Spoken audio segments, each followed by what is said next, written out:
এই যে আমি দেখলাম ম্যাক্সিমাম বক্তা যারা জামাত ওরা ওর পক্ষ নিছে, ম্যাক্সিমাম বক্তা জামাত ওরাই ম্যাক্সিমাম আহমদুল্লাহ সাহেবের পক্ষ নিছে। আর আহমদুল্লাহ সাহেব যে কোন দল করে আমি তো এটাই জানি না। আহমদুল্লাহ সাহেব কি দল করেন? মিস্টার তাহেরি সাহেব, মিস্টার বন্ড তাহেরি এবং ডিজে তাহেরি সাহেব আহমদুল্লাহকে নিয়ে সমালোচনা এবং মন্তব্য করতেছেন। ইদানিং আমি আরও কয়েকটি ভিডিও দেখেছি আহমদুল্লাহকে নিয়ে উনার যে জলা এবং চুলকানি এবং খাউজানি যে এমন বাড়ছে, আমি বুঝিয়ে উঠতাম পারলাম না যে আহমদুল্লাহকে নিয়ে উনার এত খাউজানি কিসের জন্য, আমি একটা বুঝিয়ে উঠতাম পারলাম না। উনি কি চাচ্ছেন, আহমদুল্লাহকে নিয়ে কি ধরনের মন্তব্য করতেছেন আপনারা শুনেন। উনি সবার লোকে তাল মেলে ওনার যে গুরু কেডা, উনি কোন এজেন্ডা বাস্তবায়ন করতে আসছে, উনি শুধু কোরআন আর সুন্নাহ ছাড়া অন্য কোনো কথা বলতে রাজি না। কোরআন সুন্নাহ ছাড়া কথা বলতে রাজি না। আরে কোরআন সুন্নাহ ছাড়া অন্য কোনো কথা বলতে রাজি নাই আহমদুল্লাহ সাহেব। তাহলে কি কোরআন সুন্নাহ ছাড়া ডিজে গান আর বন্ডামি করার জন্য কি উনি ওয়াজ মাহফিলে যাইবেন? আর উনি তো তোর মতো বন্ড তাহেরি আর তোর মতো ডিজে তাহেরি নাই। তোমাকে নিয়ে যে মানুষ বন্ডামি করে এবং তোমাকে নিয়ে যে একটা মানুষের মজা লয় এবং খাউরি খায়, তুমি এটা বুঝো না। তুমি তোমার মতে তুমি বহুত বড় একজন আলিম এবং বহুত বড় একজন ওয়াজি এবং বক্তা, কিন্তু মানুষ জানে তুমি একজন বন্ডা এবং তুমি একজন ডিজে গান গাওরা, এটা মানুষ জানে বালা করে। এবং আহমদুল্লাহর জুতার সমান তুমি নাই। আহমদুল্লাহর লিয়া সমালোচনা করা তোমার মতো ডিজে তাহেরির মানায় না।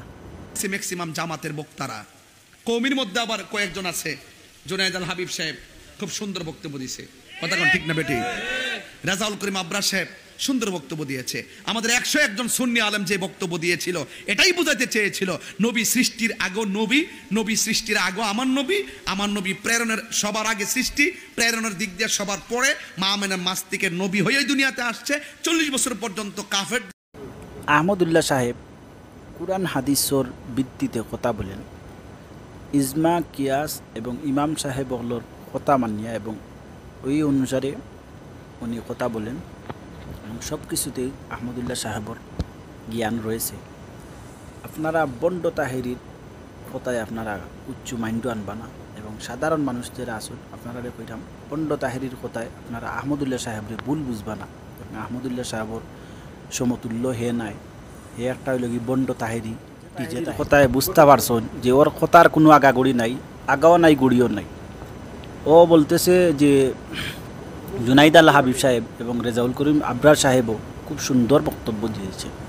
আহমদুল্লাহ সাহেব যে বক্তব্যগুলো দেয় কুরআন হাদিসের আলোকে, উনি কোনো ধরনের রাজনীতির সাথে জড়িত নাই এবং কোনো ধরনের রাজনীতির লগে উনি কোনো মত বিনিময় করা বা কেউর লগে কোনো ধরনের কথাবার্তা হওয়া বা ওয়াজ মাহফিলেও উনি কুরআন হাদিসের বাহিরে জামাত শিবির সহ বিভিন্ন রাজনীতি দল আছে সেউর কথা উনি মানেন না, শুনেন না এবং উনি সবসময় সর্বদা কুরআন হাদিস নিয়েই কথা কইন এবং কুরআন হাদিস নিয়েই উনার কথাবার্তা।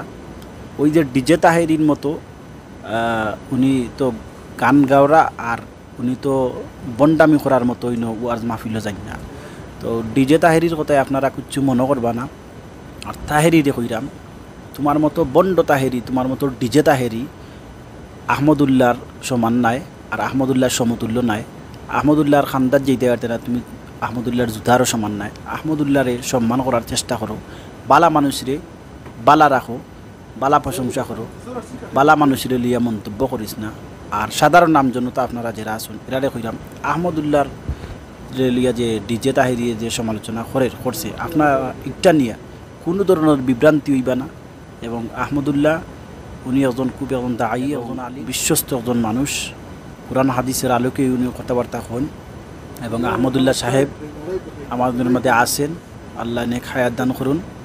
আমরা দোয়া করি আহমদুল্লাহ সাহেবের জন্য, আহমদুল্লাহ সাহেবরে আল্লাহ রব্বুল আলামিন নেক হায়াত দান করেন।